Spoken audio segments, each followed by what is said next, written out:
Praise the lord. వాక్య ధ్యానం. ఆ కాలమందు యెరూషలేములోని సంఘమునకు గొప్ప హింస కలిగినందున అపోస్తలులు తప్ప అందరూ యూదాయ సమరయ దేశముల యందు చెదిరిపోయిరి. భక్తిగల మనుషులు స్తెఫనును సమాధి చేసి అతని గురించి బహుగా ప్రలాపించిరి.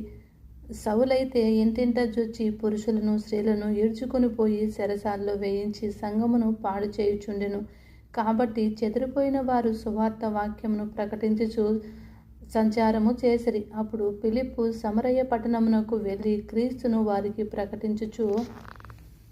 ప్రకటించుచుండెను. జన సమూహము విని ఫిలిప్పు చేసిన సూచక క్రియలను చూసినందున అతడు చెప్పిన మాటల యందు ఏక మనసుతో లక్ష్యముంచగా అనేకులు పట్టిన అపవిత్రాత్మలు పెద్ద కేక వేసి వారిని వదిలిపోయెను. పక్షవాయువు గల వారును కుంటివారును